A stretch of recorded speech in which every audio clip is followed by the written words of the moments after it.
자, 정리 한번 해보죠. 자요. 지금 우리는 건축법을 공부하려고 해요. 그러면 우리는 주로 토지에 관련된 게 아니라 뭐에 관련된 걸? 건축물에 관련된 걸 공부한다는 거예요. 됐어요? 그래서 갑니다. 이 건축물이 거기 용어 정의와 상관없이 지금 설명해 주는 거예요. 그러면 건축물이라는 게 뭡니까? 부터 알아야죠. 이런 거예요. 지붕이 있고 뭐가 있고요? 지붕이 있고 기둥 또는 뭐가 있는 거예요? 벽이 있는 게 건축물이에요. 됐어요? 됐죠? 네, 이거 알면 되고요. 자, 두 번째. 자, 건축물을 지을 수 있는 토지를 뭐라고 하는데요? 대지라고 하는데, 건축물을 짓는 이 부지는, 그 대지는 뭘 얘기한다고요? 필지를 얘기한다는 거예요. 즉, 용도 지역을 얘기하는 게 아니라 이 건축물이 지어지는 그 토지를 우리는 뭐라고 불러요? 대지로 하고 그 대지는 뭐로 받아들이겠다는 거예요? 필지로 보겠다는 얘기예요. 그러면 이렇게 얘기해보죠. 보세요. 건축법은 이 필지가 주인공이다, 건축물이 주인공이다. 건축물이. 그쵸? 그럼 여기 한번 봐요. 여기도 필지가 있고 여기도 필지가 있어요. 그쵸? 근데 여기에는 지붕이 있고 여기에는 벽이 있어요. 이게 건축물입니까? 절대 건축물이 아니에요. 됐어요? 건축물은요, 이렇게 건축물이 있는 게 필지인 거죠. 그쵸? 그러면 얘는 여기는 지붕이 있고 여기는 벽이 있어요. 그래서 여기는 지붕이 있고 여기는 벽이 있네. 이거 건축물입니다. 절대 이렇게 얘기하지 않는다는 거예요. 즉, 요 하나의 부지 안에 이 조건을 갖추고 있는 게 뭐가 된다는 거예요? 건축물이 된다는 거예요. 그래서 이제 앞으로 건축법을 공부할 때 대지, 필지가 다른 거면 건축물을 설명해낼 수 있다, 없다? 없다라는 것도 일단은 알아두시면 되는 거예요. 됐죠? 자, 두 번째는 이 건축물이 이런 게 건축물이다 보니까 이 건축물에는 주요 구조부라는 게 있어요, 없어요? 토지에는 주요 구조부라는 게 있어요, 없어요? 없죠. 이런 거니까 중요한 구조가 되는 부분이 있는 거죠. 그게 뭐냐? 바지, 보내, 주개예요. 그러면 바가 뭐를 얘기하겠어요? 바닥. 지는요, 지붕틀. 보는 보. 내는요, 내력벽. 주는요, 주계단. 기는요, 기둥. 이렇게 되는 거죠. 됐어요? 자, 여기 토지에는 뭐 이렇게 기둥 이런 게 있어요, 없어요? 없죠. 그러니까 당연히 건축물에 관련돼서 주요 구조부라는 개념이 생기는 거죠. 됐나요? 자, 두 번째는 리모델링이에요. 리모델링도 뭐와 관련된 개념이에요? 건축물과 관련된 개념이에요. 그렇죠? 그래서 건축물의 노후화 억제 또는 뭐를 위해서? 기능 향상 등을 위해서 뭐하거나 대수선하거나 일부 증축하는 행위가 뭐라는 거예요? 리모델. 여기 보세요. 토지를 리모델링 합니다. 절대 이딴 소리 안 합니다. 됐어요? 토지는 정비한다 그래요. 토지는 뭐 한다 그래요? 정비. 근데 건축물은 정비라는 말을 써요, 안 써요? 안 쓰고 뭐라는 말을 써요? 리모델링이라는 말을 쓴다는 거예요. 그러면 이 건축물에 관련돼서 노후화 억제, 기능 향상을 위해서 대수선 또는 일부 증축하는 행위가 뭐라는 거예요? 리모델링이라는 개념을 알 수 있는 거고요. 건축주 갑니다. 건축물의 건축, 대수선, 용도 변경, 건축 설비의 설치 또는 공작물의 축조에 관한 줄그면 돼요. 공사를 발주하는 자 또는 현장 관리인을 두어서 스스로 그 공사를 하는 자를 뭐라고 불러요? 건축주라고 얘기합니다. 보죠? 이건 뭐냐? 토지는 이렇게 얘기를 해요. 토지는 개발을 한다고 얘기를 하죠.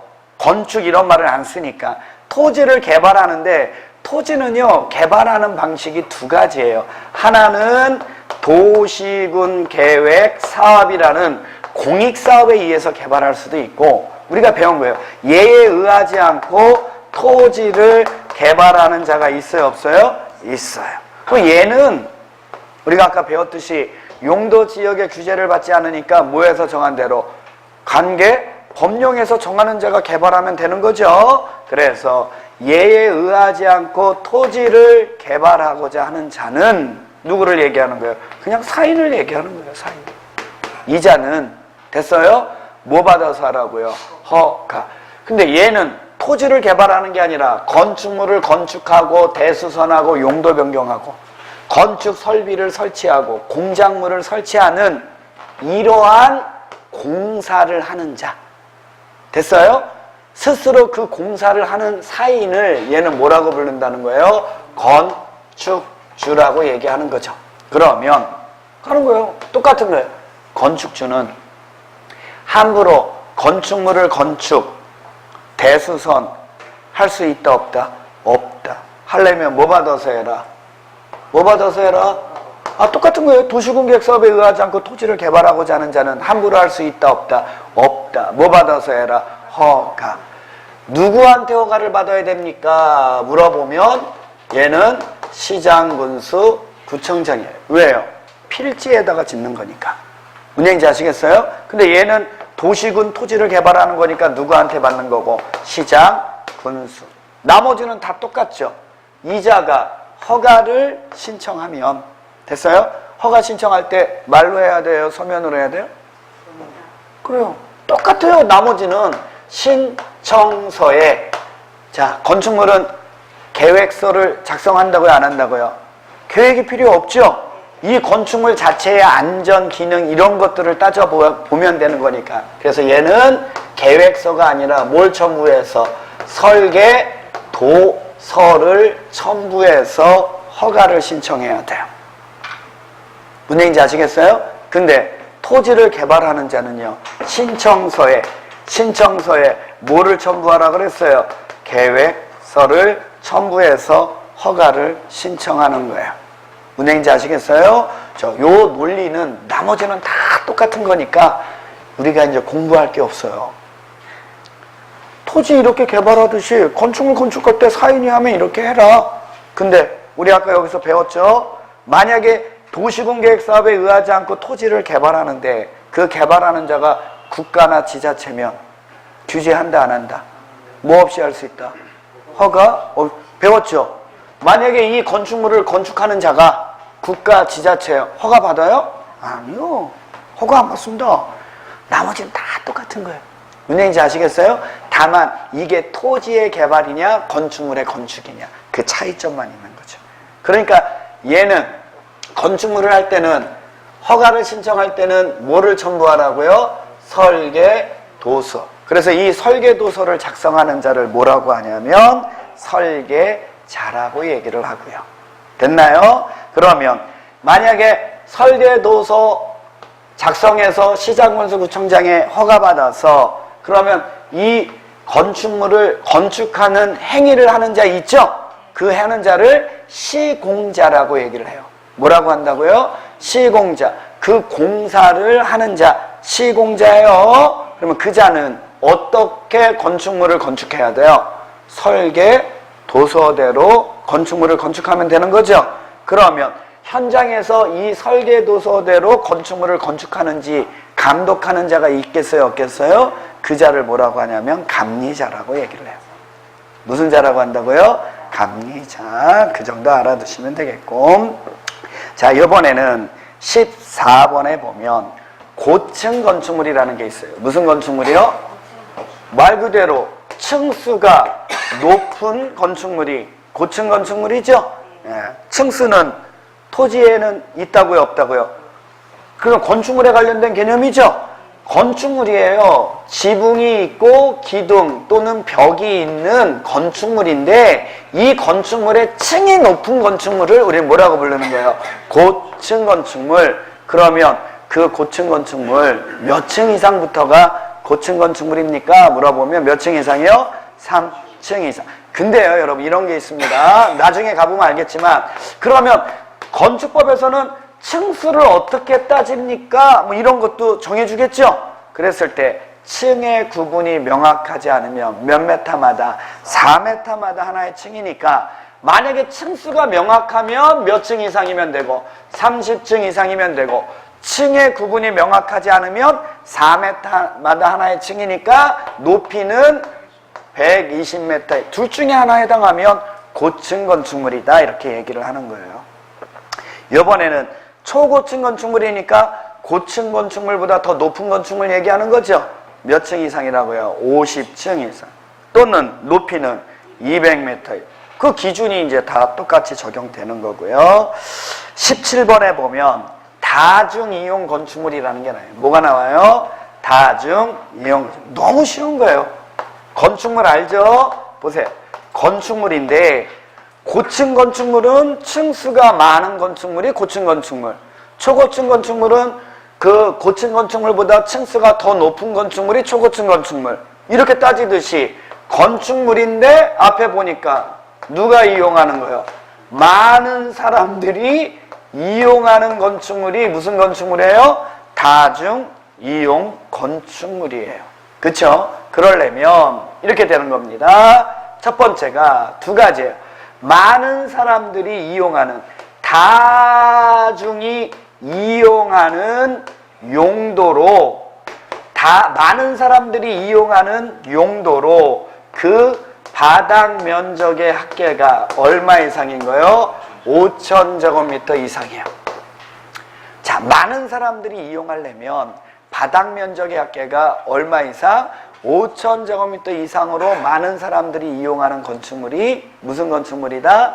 다중이용 건축물이에요. 그러면 많은 사람들이 이용하는 용도가 어떤 게 있습니까? 문화 및 집회시설 있겠죠.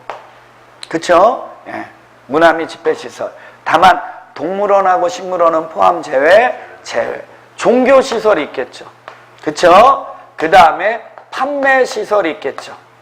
그 다음에 자, 운수시설 중에서 무슨 용이요? 여객용. 의료시설 중에서는 많은 사람들이 이용하는 거면 일반 병원이 아니라 무슨 병원이요? 종합병원.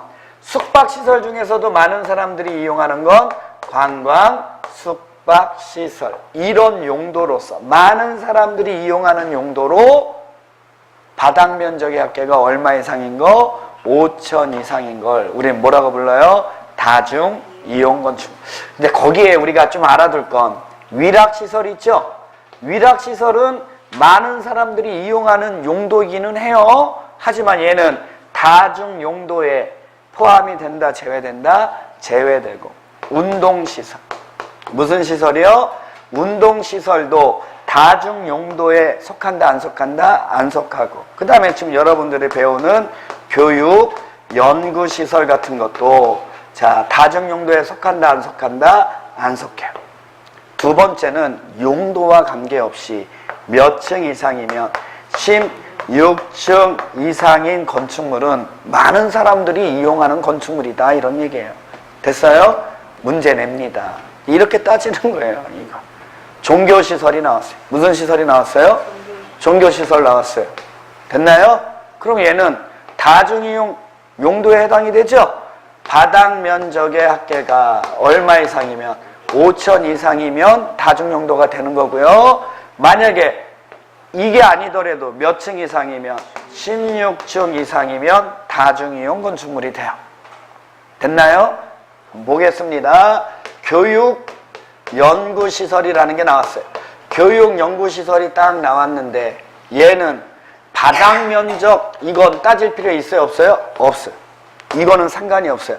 얘가 다중이용 건축물이 되려면 몇 층 이상이면 돼요? 16층 이상인지 아닌지만 따지면 되는 거예요. 무슨 얘기인지 아시겠어요? 이런 거 구별할 줄 알면 되는 거예요. 자, 넘기시면 자, 이제 적용 대상물의 건축물 아까 배웠네요. 건축물이란 뭐가 있고 지붕이 있고 기둥 또는 벽이 있으면 뭐라는 거예요? 건축물이에요. 근데 이 대지 안에 무슨 대지 안에요? 이 건축물이 있는 대지 안에 이 건축물에 딸리는 시설물도 뭐가 된다고요? 건축물이 되더라. 이렇게 알면 되고, 원래 대지는 필지를 얘기해서 지상을 얘기하는데 건축법은 지하나 어디까지? 고가까지 대지의 범주가 확장이 돼서 지하나 고가의 공작물에 설치하는 사무소, 점포, 차고, 창고 등도 뭐로 보더라? 건축물로 봐요. 그래서 원래는 건축물이라면 뭐라면? 건축물이라면 건축법의 규정을 적용받아야 돼? 안 받아야 돼요? 받아야 되는데 건축법의 적용을 받지 않는 건축물도 있다 없다? 있다. 우리가 앞자 따서 외운 거 고, 철, 문, 컨, 수예요. 고가 뭐냐면 고속도로 통행료, 징수시설. 철은요, 철도 선로부지. 무슨 부지요? 선로부지 안에 있는 시설이에요. 그러면 철도 역사. 무슨 역사요? 철도 역사는 선로부지에 있는 거예요? 선로부지에 있는 거예요? 아니에요. 철도 역사는. 아유, 선로부지가 뭔지 모르네.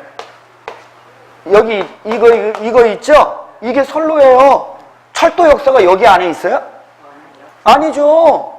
그쵸? 철도 역사는 이거 아닙니까? 이거. 그래 안 그래요? 그러니까 철도 역사는 선로부지에 있는 시설이다 아니다? 아니에요. 그러니까 철도 역사는 건축법의 적용을 받아요. 됐나요? 선로부지에 있는 뭐 플랫폼, 뭐 운전 보안 시설 이런 게 건축법에 적용이 안 된다는 얘기고요. 문은 뭘 얘기해요? 문화재, 뭐 지정문화재, 가지정문화재. 컨은 컨테이너 이용한 간이 창고인데, 자 여기에서 잘 틀리는 문제가 뭐냐면 컨테이너 이용한 간이 창고는요 공장의 용도로만 쓰이는 건축물의 대지 안에 있는 거여야 돼요. 뭔지 아시겠어요? 네, 그러면 건축법에 적용을 받는다 안 받는다? 안 받고요. 수는 뭐를 얘기하는 거예요? 수문 조작시를 얘기한다라는 거 알아두시면 되겠습니다. 건축물의 용도는 너무너무 중요해요. 건축물의 용도는 중요하다. 근데 이 건축물의 용도를 외우는 사람이 있어요. 그 사람은 이거 못 외우죠. 자, 보세요. 토지에도 용도가 있어요, 없어요? 있어요. 근데 이 토지의 용도는요, 토지가 갖고 있는 뭐에 따라? 특성에 따라 부여가 돼요.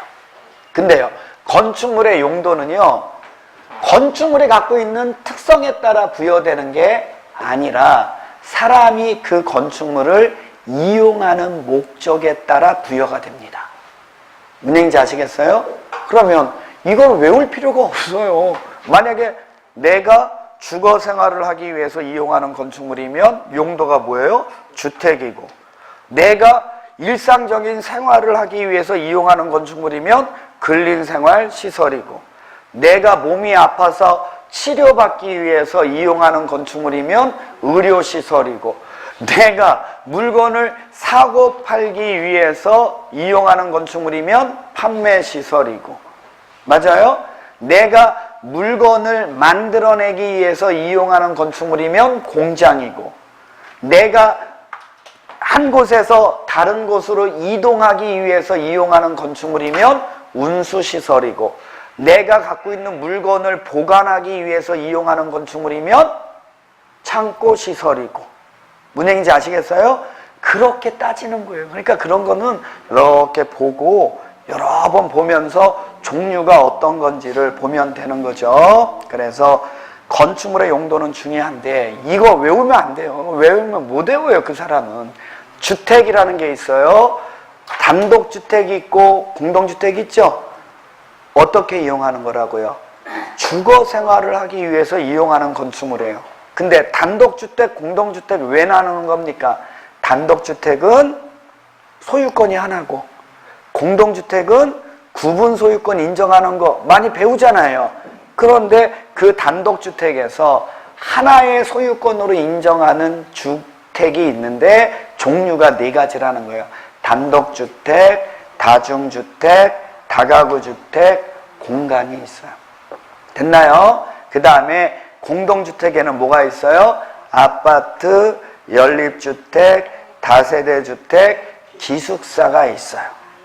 됐나요? 자, 그 중에서 한 가지 특이한 거 얘기합니다. 3번에 보면 다가구주택이라는 게 있죠. 무슨 주택이라고요? 단독주택이에요. 근데 얘는 주택으로 쓰이는 층수는 몇 개 층 이하고 3개 층 이하고 바닥 면적의 합계가 얼마고 662하고 그 다음에가 특이한 거예요. 몇 세대 이하가? 19세대 이하가 거주할 수 있는 주택이 다가구 주택이 3가지 요건을 다 갖추면 여러분 여기 보세요. 다가구 주택은 용도가 뭐죠? 단독주택이에요. 근데 얘는 19세대까지는 독립된 주거 생활을 할 수 있는 단독주택이에요. 무슨 얘기인지 아시겠어요? 근데 구분 소유권 인정한다 안 한다? 안 하는 거예요. 그게 다가구 주택이라는 거예요. 근데 밑에 보면 다세대 주택 있죠? 다세대 주택은 독립된 주거 생활을 이용하는 거죠? 4개층 이하고 바닥 면적의 합계가 660제곱미터 이하고. 맞아요? 근데 얘네들은 다가구 주택하고 틀린 게 뭐예요? 얘는 독립된 세대를 인정하는 하나하나의 세대에 대해서 뭐를 인정한다는 거예요? 구분 소유권을 인정한다는 거예요. 무슨 얘기인지 아시겠어요? 그걸 보고 알아두시면 되는 거고, 근린생활시설이니까 생활을 위해서 이용하는 건데 일종이에요. 그러면 뭐 개개인이 이용하는 거니까 소매점인데 바닥 면적의 합계가 얼마 미만인 거? 1000미만. 자, 이제 여기에서 이제 그 용도 알아가기 전에 뭐 바닥 면적이 뭐고 뭐 이런 거를 정리가 안 된 사람들은 이걸 공부하기가 힘들죠. 보죠. 자, 건축물과 관련돼서요. 자, 보세요. 건축물을 지으려는 그 대지의 넓이를 뭐라고 얘기하냐면 대지 면적이라고 그래요. 무슨 면적이라고 한다고요? 대지 면적. 그래서 대지의 수평 투영 면적이 뭐예요? 대지 면적이고. 자, 이번에는 건축물과 관련된 거예요. 건축 면적이라는 게 있어요. 무슨 면적이요? 건축 면적은 건축물의 넓이를 얘기해요. 그래서 건축물의 외벽의 중심선으로 둘러싸여 있는 부분의 수평 투영 면적을 얘기해요. 건축물의 넓이를 얘기하는 거니까 외벽의 중심선으로 둘러싸여 있는 부분의 수평 투영 면적. 근데 지금 많이 나오는 바닥 면적이라는 거죠. 바닥 면적은, 자, 바닥이라는 건 토지에는 있는 개념이에요? 없는 개념이에요? 없죠. 그러면 여기는 뭐에 관련된 거라는 거예요? 건축물. 건축물에는 바닥 알 거려, 바닥? 바닥이, 건축물 있으면 바닥이 되려면, 건축물의 바닥이 되려면 건축물 안으로 들어가는 거예요. 그쵸? 안으로 들어가서 뭐 벽이나 이런 것으로 이렇게 구획된 공간이 있어요. 그쵸? 그러면 여기에 구획된 공간이 있으면 이 공간의 바닥이 이게 바닥 아닙니까? 맞아요? 이거의 넓이가 무슨 면적이에요? 바닥. 여기에도 공간이 있어요, 없어요? 여기에도 바닥이 있어요, 없어요? 이 넓이가 무슨 면적이라고요? 바닥 면적. 여기에도 구획된 공간이 있으면 이 공간에 바닥이 있어요, 없어요?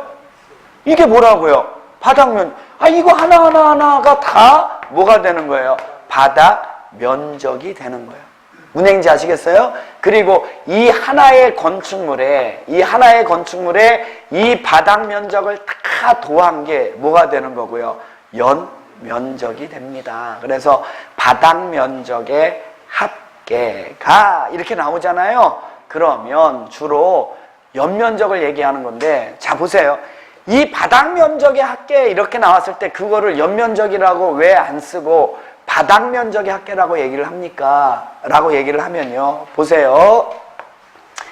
연면적은 여러분 하나의 건축물에 뭐예요? 하나의 건축물에 있는 이 바닥 면적을 다 더한 게 뭐가 되는 거예요?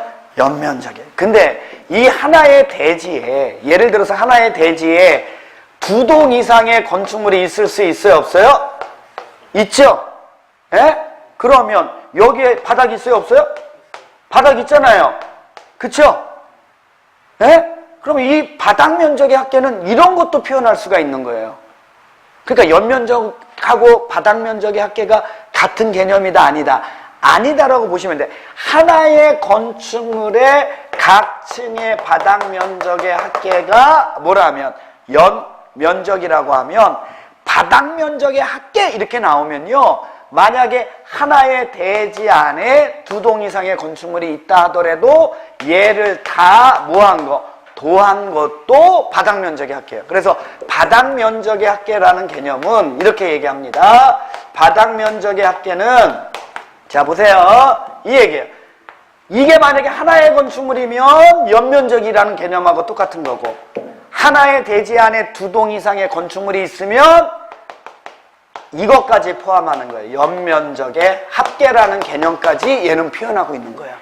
무슨 얘기인지 아시겠어요? 그래서 바닥 면적의 합계가 1000제곱미터 미만인 소매점은 됐어요? 몇 종이라는 거예요? 1종이라고 얘기했을 때 이렇게 되는 거죠. 하나의 그 건축물이 한 동이 있는데 이 한 동에 이 바닥 면적을 다 도한 게 1000제곱미터 미만인데 이게 소매점으로 이용된다. 그러면 이 건축물의 용도는 뭐라는 거예요? 1종 근린생활시설이 되는 거예요. 무슨 얘기인지 아시겠어요? 근데 만약에 이럴 수도 있죠. 이게 한 동이 아니라 2동이 있는데 이 2동 다 이 바닥 면적을 다 도한 게 1000제곱미터 미만인데 그게 소매점으로 이용된다. 그러면 이것도 용도가 뭐라는 거예요? 근린생활시설이에요. 1종 근린생활시설.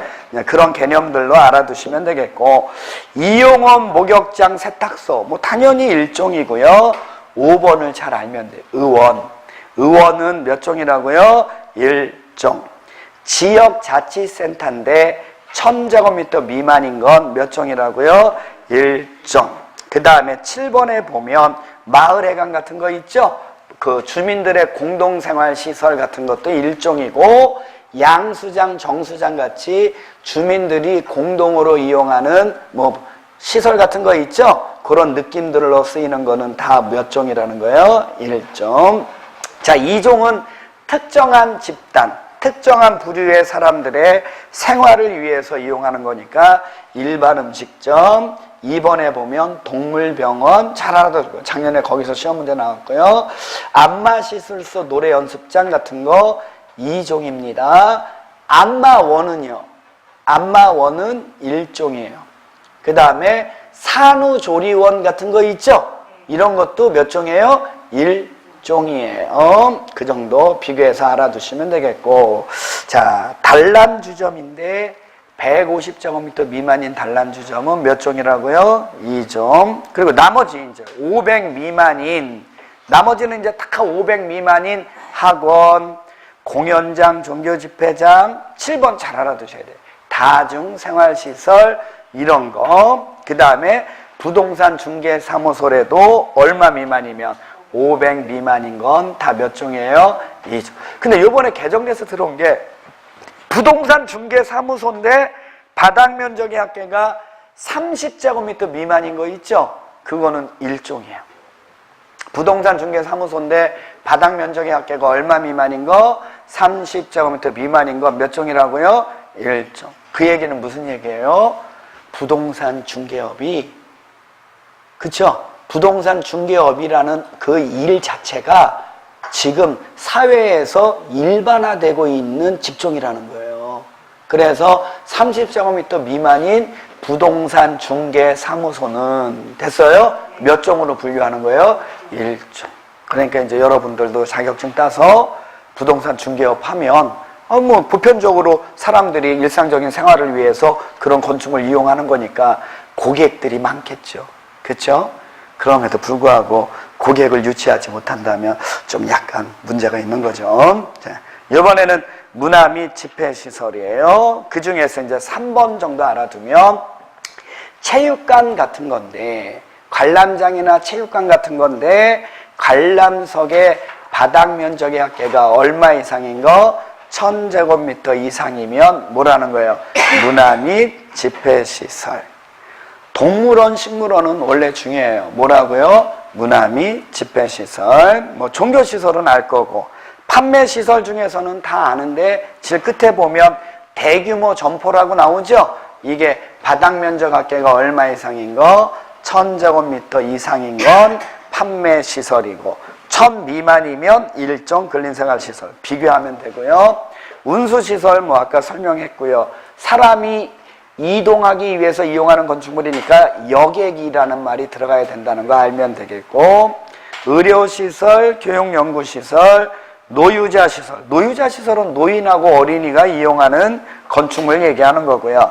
수련시설은 청소년이 이용하는 건축물 얘기하는 거겠죠. 그래서 유스 호스텔이 여기 있다라는 거 알면 되겠고요.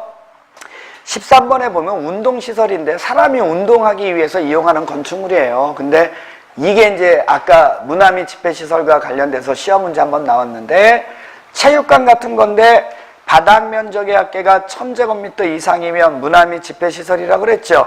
근데 체육관인데 관람석이 없거나 바닥 면적의 합계가 1000제곱미터 미만인 건 뭐라는 거예요? 운동시설이에요. 업무시설 뭐 보면 아는데 끝에 오피스텔 알아두시면 되겠고, 숙박시설 뭐 다 아는데 3번 500제곱미터 이상인 다중생활시설은 뭐라는 거예요? 숙박시설. 그거 잘 알면 되고, 위락시설은 150제곱미터 이상인 단란주점은 위락시설이고, 그 다음에 3번에 보면 무도학원 좀 잘 알아두시고, 뭐 공장, 창고, 위험물 저장 처리, 자동차 관련 시설, 동물식물 관련 시설, 자원순환 관련 시설. 자원순환 관련 시설 그러면 과거에는 고물상이 대세였었고 최근에는 재활용 시설 뭐 이런 거 보시면 되는 거고, 교정 군사시설은 뭐 요즘 핫하죠. 그분 때문에. 그게 교정 및 군사시설이고, 방송통신시설, 발전시설, 묘지 관련 시설, 관광유해시설인데 관광해야 되니까 야외자 들어가요. 야외극장, 야외음악당, 그 다음에 3번에 어린이회관 잘 알아두시면 되겠고, 장례시설이 있고 야영장 시설이 있는데 뭐 야영하기 위해서 이용하는 시설이겠죠. 근데 샤워장, 뭐 대피소, 치사시설 등의 용도로 쓰는 바닥 면적의 합계가 얼마 미만인 거, 300제곱미터 미만인 건 야영장 시설. 그러면 300제곱미터 이상인 거면요 무슨 시설이 되겠어요? 수련 시설이 됩니다. 그거 뭐 비교해서 알아두시면 되겠고요. 대지는 뭘 얘기한다고요? 필지를 얘기합니다. 대지는 뭘 얘기한다고요? 필지. 그래서 1필 1대지가 원칙인데 건축법에서는 2개 이상의 필지를 하나의 대지로 할 수도 있다 없다? 있다. 필지의 일부를 하나의 대지로 할 수도 있다라는 정도에서만 알아두시면 되겠고요. 자, 이번에는 공작물이에요. 원래 건축법은 어느 게 건축법이 적용받아야 돼요? 건축물이 건축법에 적용받아야 돼요. 그러면 공작물은 원칙적으로는 건축법의 적용 대상이다 아니다? 아니죠. 건축법은 어디에 적용된다고요? 건축물. 근데 일정한 공작물은, 이 공작물은 원래 건축법 적용받지 않아야 되는데 일정한 공작물은 건축법의 일부 규정이 예외적으로 적용이 된다는 거예요. 근데 공작물은 절대로 건축이라는 말을 안 쓰죠. 건축은 뭐를 건축하는 거예요? 건축물을 건축하는 거니까. 그래서 이 공작물은 축조한다 이렇게 표현한다는 거 알아두시고요. 그래서 공작물 중에서 건축법에 적용을 받는 거 우리가 많이 외운 거죠.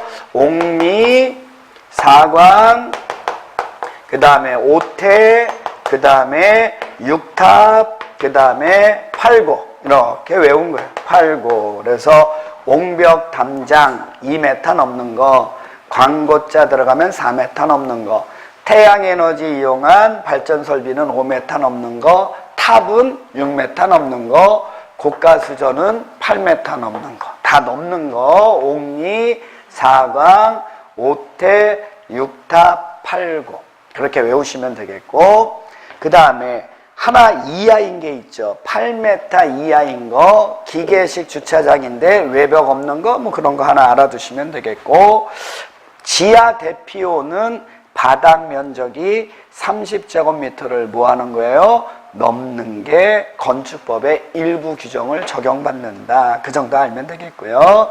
적용 대상 행위입니다. 건축물을 건축하는 거죠. 건축이란 뭐 다른 거 아니에요. 건축물을 신축, 증축, 개축, 재축 뭐 하는 거예요? 이전하는 거예요. 말 그대로 신축은 빈 대지에 새로이 건축물을 축조하는 게 뭐예요? 신축. 그 다음에 부속 건축물이 있는 대지에 새로이 주된 건축물을 축조하는 것도 뭐가 된다는 거예요? 신축. 그래서 건축물을 다 철거하고 종전 규모를 초과해서 건축물을 지으면 그것도 뭐가 된다는 거예요? 신축. 증축은 건축물과 관련된 거 늘리는 거죠. 그러니까 아까 배웠네요. 건축 면적, 연면적, 높이, 층수 늘어나면 증축이고, 개축은 철거하는 거예요. 철거. 자, 건축물을 전부 또는 일부를 철거하는 건데, 만약에 일부를 철거한다라는 개념이 되려면 내력벽, 보, 지붕틀 이런 거 있죠? 기둥, 이 4개 중에 3개 이상을 철거하면 일부 철거라고 얘기합니다. 그래서 철거해서 그 대지 안에 종전 규모 범위 안에서 다시 축조하면 개축이고요. 재축은 멸실이에요. 멸실이 됐는데, 자, 이게 좀 개정이 됐는데, 자, 멸실돼서 그 대지 안에 다음의 요건을 다 갖춰서 다시 축조하는 게 재축인데, 자, 그 요건 중에 제일 중요한 게 이거예요. 첫 번째, 연면적의 합계는 종전 규모 이하여야 돼요.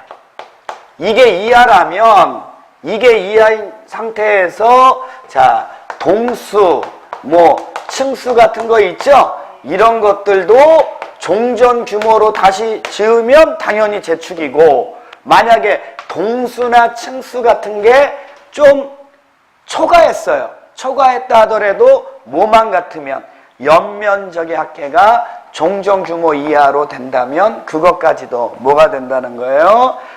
재축이 된다라는 얘기예요. 예를 들면 이런 거죠. 뭐 연면적의 합계도 아까 설명해 드렸으니까, 여기 하나의 대지에 이러한 건축물이 있었어요. 이렇게 두 동의 건축물이 있었는데 재해로 얘네들이 다 멸실이 됐어요. 그래서 이 대지에다가 다시 축조를 하는데, 이거는 종전보다 조금은 낮게 하고 이거는 종전보다 좀 높게 다시 지었어요. 그래도 얘네들을 다 합한 면적이 이 규모 이하이면 층수나 동수나 이런 게 늘어나더라도 뭐가 된다는 거예요?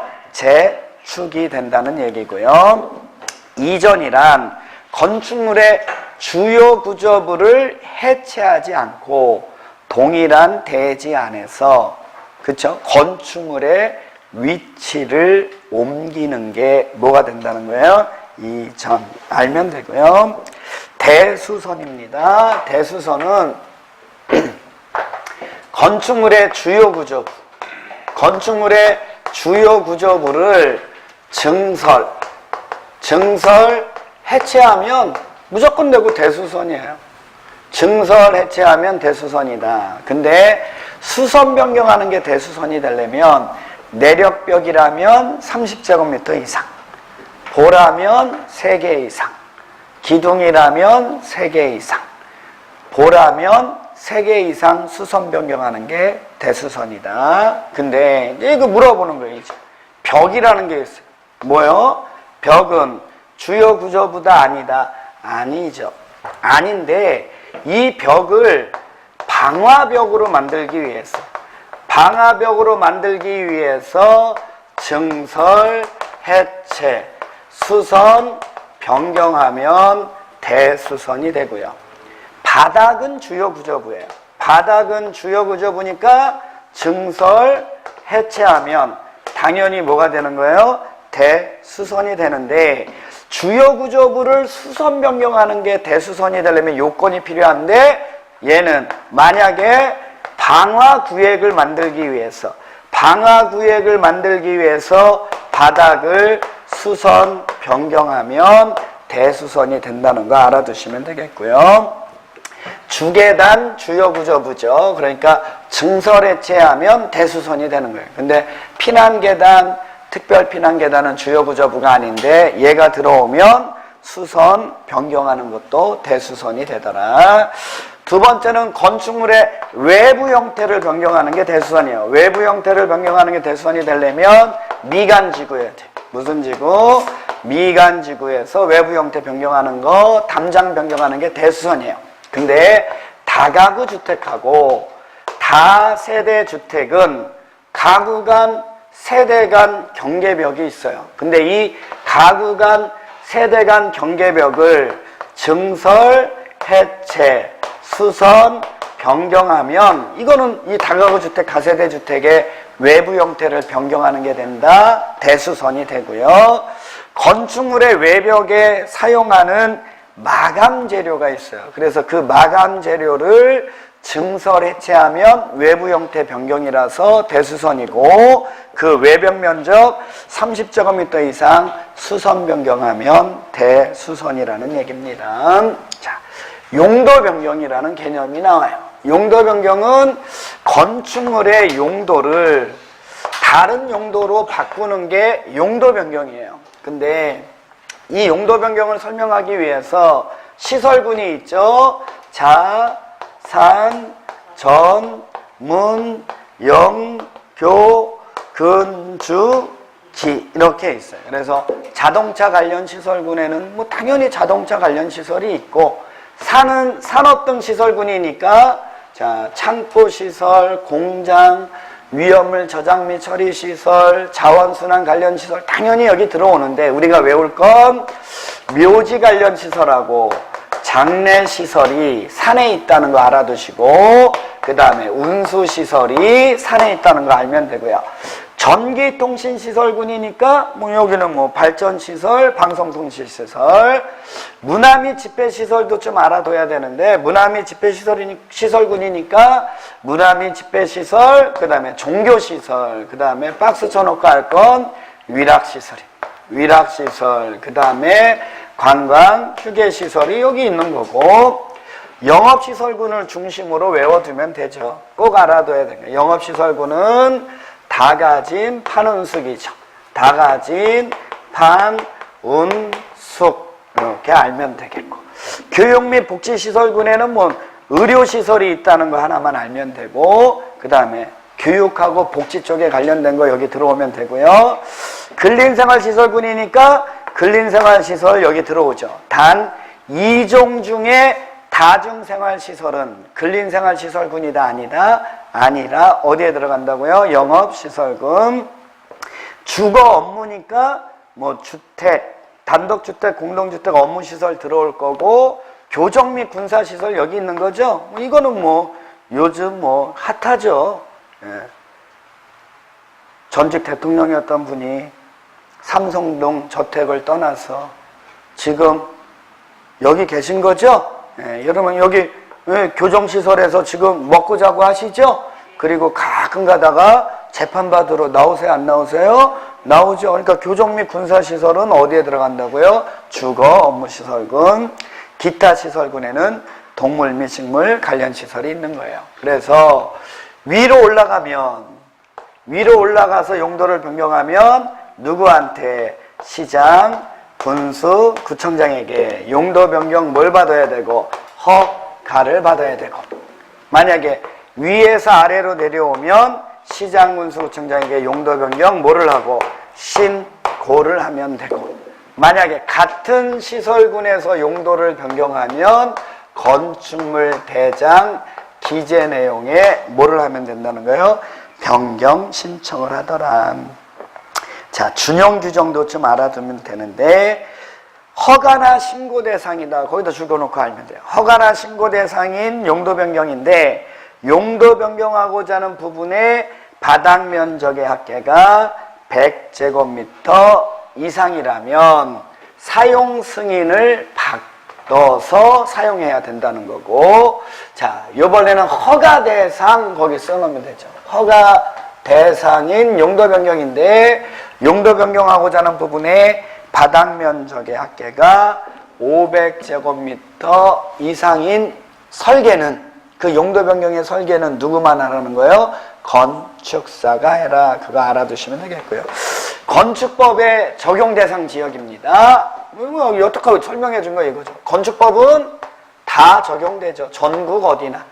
용도 지역에 상관없이 다 적용되는데, 건축물의 건축이라는 게 토지를 개발하는 거니까 도시지역, 도시지역하고 지구단위 계획구역, 그 다음에 동 또는 읍지역이라면 건축법의 모든 내용이 다 적용이 되는데, 만약에 여기가 아니라면 순수 관리지역, 농림지역, 자연환경 보전지역이겠죠?